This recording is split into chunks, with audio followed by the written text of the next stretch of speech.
합법화하면 직장 갑질이 없어진다. 없어진다. 완전 찬성. 안녕하세요. 저는 직장 1년차 만에 상사들의 갑질로 퇴사하게 되었습니다. 13년 동안 직장 생활을 했고요. 직장 내 괴롭힘으로 인해서 퇴사를 하고 그 괴로운 마음을 글쓰기로 풀면서 지금은 에세이 작가와 여행 작가로 활동하고 있습니다. 한 30년 가까이 공인노무사 일을 하고 있고요. 직장 내 괴롭힘에 대해서는 이제 법제화와 매뉴얼 연구 같은 것들에 제가 연구 책임자로 참여해서 회사 갈 때 쓰러지고 아침마다 대학병원에서 의사 선생님이랑 상담을 했더니 뭐 약을 달라고 했어요. 그랬더니 약은 없고 치료 방법이 없다 이래서 그럼 전 어떻게 해요? 이랬더니 퇴사해야죠. 그래서 나왔어요. 사장 아들이 먹고 싶은 점심 메뉴를 안 먹었다고 그날 막 회사가 다 난리가 나고 막 이래가지고 아들이 거기 회사 직원이에요? 아빠 회사 물려받겠다고 그냥 갑자기 와서 오자마자 대표 자리에 앉았어요. 그냥 이제 더 이상 안 되겠구나라고 느낀 게 뭐냐면 회사 천장을 보다가 내가 여기서 죽으면 저 사람들이 깨달을까? 딱 그 생각이 딱 들었을 때 충동. 그러니까 이제 더 이상 안 되겠구나. 내가 살 길이 이거밖에 없나 보다. 그래서 나왔는데 인간다운 삶이라는 거 처음 살아본 것 같아요. 직장 내 괴롭힘은 당할 만한 사람들이 당한다. 이거 약간 개소리가. 피해자를 탓하는 말 같은데? 맞을만 하니까 맞았지. 이게 왕따를 당할 만한 사람이 당해야 되는 거면 내가 아니고 우리 팀장이 당했어. 예전에 그런 말 들은 적 있어요. 너 남자로 태어나서 군대 갔으면 많이 맞았을 스타일이라고.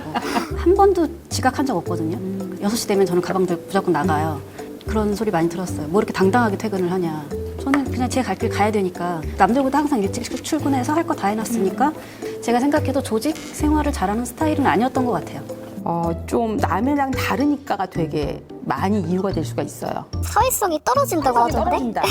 도움이 안 된다. 뭐 이런 거 있잖아요. 팀워크를 해치는 그렇죠. 애다. 아무도 집에 갈 생각을 안 해요. 4시까지 담배 피고 카페 갔다가 다른 팀 가서 놀다가 와가지고 그때부터 시작해요. 그럼 당연히 못하죠. 근데 전 다 했단 말이에요. 6시에 집에 가려고 준비를 하면 너 다 했니? 그럼 이것 좀 도와줘. 다른 거 또 시켜. 네, 이것 좀 해봐. 우리 팀이잖아. 일을 같이 해야지. 약간 이런 분위기였어요. 총기 합법화하면 직장 갑질이 없어진다. 없어진다. 완전 찬성. 왜 없어진다고 생각하십니까? 갑질을 시작하기 전에 이미 맞아서 죽어서.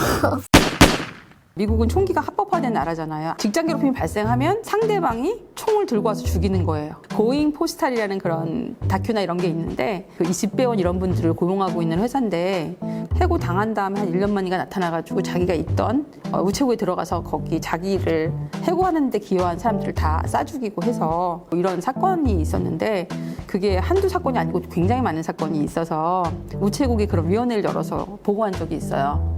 우리나라는 괴롭히는 사람들이 괴롭힘 고통을 받다가 죽고 자살하고 막 그러잖아요. 근데 거기서는 자살 사례가 총기로 쏴 죽이고 본인도 죽기 뭐 이런 식으로 나타나더라고요. 우리나라 같은 경우에 만약에 지금도 심각한데 총까지 있으면 우리 다 죽을 것 같아서 찬성하지 않습니다. 네. 능력이 너무 뛰어나서 괴롭힘을 당하는 사람들도 있다.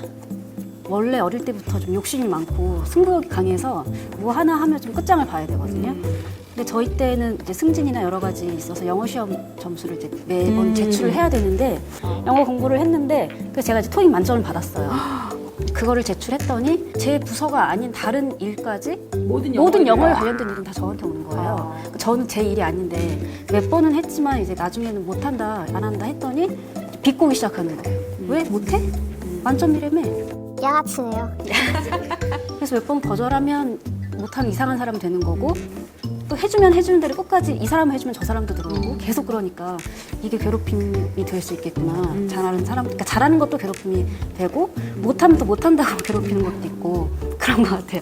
대표적인 경우가 부하의 능력이 뛰어난 경우예요. 제대로 된 조직이면 이 사람 능력을 더 키워주고 어떻게 더 서포트를 해서 이 사람 더 잘하게 만들어야 될 거 아니에요? 진심으로 인정을 해줘야 되는 건데. 근데 얘 똑똑하네. 얘가 괜히 나보다 더 잘해갖고 나의 자리를 위협하지 않을까? 라고 생각해서 아예 처음부터 싹을 자르는 사람들도 있어요. 그래서 계속 그 사람한테 부정적인 평가를 하고 뒷담화나 이런 걸 해가지고 이 사람을 계속 나쁘게 만드는 경우는 깔아뭉개는. 저렇게 똑똑한 사람이 나가는 거죠. 근데 이런 경우도 있어요. 상사가 일을 너무 열심히 하는 거예요. 굉장히 특별한 상사야. 열심히 일하고 싶어서 막 그 새로운 일을 개발해갖고 일을 시켜요. 그런데 부하들이 왜 이렇게 자꾸 나를 일을 많이 시키지? 짜증나게? 라고 해서 다수의 부하들이 서로 사보타지를 해서 그 열심히 일하는 상사를 부정적으로 할 수도 있어요. 이런 경우에도 괴롭힘이 성립해요. 눈치가 없는 사람들이랑은 일하기가 힘들다. 저는 이걸 경험해보니까 그냥 차라리 눈치 없는 사람이랑 일하는 게 100배 나은 것 같아요. 그 인성 파탄한 이런 사람들보다. 그러니까 눈치가 없으면 그냥 단순히 분위기를 못 읽는 거지 나한테 어떤 해를 가하진 않는데, 인성이 파탄한 사람들은 정치질하고 뒤통수 치고 험담하고. 눈치가 없는 사람이랑 일하긴 힘들어요, 사실. 근데 문제는 뭐냐면 눈치를 키우도록 요청하는 회사의 분위기라는 것은 매우 나쁜 분위기라는 거죠. 이게 솔직하게 소통하게 만들어야 되거든요. 명백하게 업무 분장을 하고 어떻게 행동하라고 반드시 가이드라인을 만들어줘서 그렇게 따르게 하면 되는 거예요. 우리나라 기업 문화가 솔직하게 커뮤니케이션을 하는 사람들을 오히려 공격하는 것도 많아요. 오히려 저는 왜냐하면 제가 이렇게 돌려서 말을 못해요. 그게 오히려 저한테는 그게 다시 공격이 돼서 오더라고요. 솔직하게 얘기하면 눈치 없고 무례한 사람이 될 수가 있는 거죠. 어떻게 그런 말을 나한테 직접 해? 뭐 이런 식으로. 그리고 진짜 별거 아닌데 점심 뭐 먹을까가 되게 직장인들 되게 그쵸, 많잖아요. 그쵸. 다 같이 뭐 짜장면 먹겠다고 하는데 전 짜장면 싫어하거든요. 그래서 나는 좀 다른 거 먹겠다고. 그럼 난 되게 유난한 그렇지, 유난한. 네. 그거 하나가 되게 이렇게 유난하다? 까탈스럽다 예민하다 뭐 이러는데 나는 그냥 냉면 먹고 싶은데 그게 뭐 잘못됐어? 그냥 이렇게 얘기를 하면 그냥 다 먹겠다는데 그냥 먹어. 그냥 입 다물고 먹어 막 이래요. 분위기도 못 맞춰주니. 그러니까요. 짜장면 짬뽕 사건이 있었어요. 제가 실제로 제 대학원 학생한테 들은 얘기인데 모두 같이 가서 다 짜장면을 시켰는데 본인만 짬뽕을 시켰다는 거예요. 눈치가 엄청 쌓였대요. 근데 짬뽕은 또 뜨끈뜨끈하잖아요. 그러니까 다 짜장면을 5분 동안 먹는데 혼자만 짬뽕을 15분 동안 먹어야 되는 상황이 된 거예요. 그래갖고 나중에 그 본부장한테 딱이 맞았대요, 진짜. 남자들이 많은 회사였고 근데 저는 술을 아예 안 먹어요. 아예 못 마시는데 그래서 점심이라도 내가 먹고 싶은 거 그냥 조용히 좀 먹고 싶은 사람인데 늘 해장국을 먹으러 가는 거예요. 남자들이 다 술 먹고 이제 오니까 그럼 가시라고 그러고 저는 다른 데 가고 싶거든요. 그걸 못하게 하는 거예요. 그럼 같이 먹으러 가면 계산은 해주세요? 그건 아니죠. 그건 안 점심값은 다 식대 나오잖아요. 저 개인이 그것도 이해 안 분리하는 돼요. 네, 개인이에요. 그리고 내 돈 가지고 내 시간에 내가 맞아요. 먹고 싶은 거 먹는 그 한 시간 그게 저도 이랬어요. 뭐가 그렇게 잘못된 건지를 이해를 그럼 못 돈이라도 내주든가. 돈 내주면 참을 수 있어요? 네. 근데 비싼 거 먹을 거예요. 저희는 다 사줘요, 저희 회사는. 네. 그러면 그냥 뭐 이거 먹지 뭐 그냥 이럴 수 있는데 그런 게 전혀 없거든요. 저 지금 반성하고 있어요. 제가 밥값 낸다는 이유로 제가 맨날 먹고 싶은 거 주고 먹고 있는 게 아닌가 그거 반성하고 있어요. 직장 내 괴롭힘을 당했을 때 가장 빠르고 쉬운 해결은 없다. 이 퇴사 아니? 사실 발생을 하면 방법이 별로 없어요. 현실적으로. 자살 사건 같은 것도 조사를 해보면요. 피해자가 어려움을 호소해요, 가족한테. 나 회사 가기 싫어. 뭐 그만 다니고 싶어. 그런 말을 하면 주변에서 대부분 뭐라 그러냐 하면 야, 직장 생활이 다 그렇지. 조금 참고 다녀. 뭐 좀 나아지지 않겠니? 다 그래. 시간이 지나면 괜찮을 거야. 딴 데 가봤자 이렇게 얘기해서 결국 사람을 죽음까지 가게 한다는 거예요. 그런 면에서는 사실은 퇴사가 큰 위험이 올 때까지보단 나을 수가 있는데 또 괴롭힘으로 인해서 스트레스를 받거나 해서 정신질환이 걸리면 산재가 인정이 돼요. 쉴 수가 있고 치료를 받을 수가 있어서 근로복지공단에서 그걸 접수하는데 요즘에는 승인이 많이 이루어지고 있거든요. 이제는 좀 선생님들 때보다는 법이 시행된 이후부터는 그래도 적극적으로 해볼 수 뭔가 있는. 살 수 있는 방법이 있는 그런 세상이 됐다고 할 수가 있죠. 그러면 혹시 몇 년이 지났지만 제가 당한 것도 지금 산재 처리가 될까요?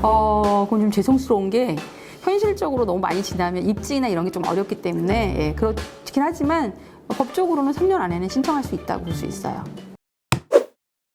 저는 사실 말씀 안 드렸어요. 거의 1년 동안 모르셨어요. 아침에 나와서 도서관 가서 책 읽고 글 쓰고를 거의 1년 했거든요. 그 일개 직장인 한 명이 그렇게 억울하게 당했다고 해서 우리 사회가 알아주는 거 없잖아요. 근데 이제 내가 죽겠으니까 어디다 막 뱉어놓고 좀 이게 풀어져야 내가 뭔가 새로운 삶을 시작할 수 있겠다. 근데 이제 그게 글쓰기라는 방법밖에 없어서 했는데 되게 감사하게도 좋은 대표님 만나가지고 책으로 나온 거고 그때까지는 모르셨고 그 다음에 말씀드렸어요. 저는 퇴사한다고 말을 했을 때 그냥 그러라고 하셨어요. 나중에 말을 한 건데 표정이나 퇴근하고 와서 집에 있는 모습을 보면 그냥 빨리 나오길 잘한 것 같다. 이런 말씀을 하셨어요. 지금 법에서는 괴롭힘을 신고하면 또는 인지하면, 그러니까 괴롭힘 신고 안 했어도 회사가 인지했잖아요. 그럼 조사를 해야 돼요. 또 굉장히 특이한 건 뭐냐면 괴롭힘 신고를 당사자만 하는 게 아니고 아무나 할 수 있어요. 그래서 제가 괴로운데 제 엄마나 제 남편이나 우리 아이가 해줄 수 있어요. 그다음에 신고가 되면 신고를 받은 회사는 즉시 조사를 개시를 해서 거기에 따른 조치를 취해야 되는데, 이 조치를 할 때 예를 들면 작가님처럼 너무너무 괴로워서 지금 막 소화도 안 되고 너무너무 힘들어서 좀 힘들어요. 그럼 유급휴가를 준다든지, 가장 중요한 거는 신고하거나 증언을 해주거나 그런 걸 이유로 불이익 지급을 하면 사업주에게 3년 이하의 징역 3천만 원의 벌금이 취해져요. 그래서 강력한 형벌로 보호를 하고 있거든요. 근데 지금은 조금 달라진 것 같아요. 제가 퇴사할 때만 해도 이런 법도 없었고 전문가들이 그렇게 가까이 많지 않았거든요. 지금이라면 일단 어쨌든 법의 도움을 좀 받을 수 있다고 하니까 적극적으로 좀 알아봐서 전문가의 도움도 받고 해볼 수 있는 건 해보고 안 되면 그때 해도 늦지 않을까. 선생님이라면 그러셨을 것 같아요. 예, 저는 법을 좋아해요.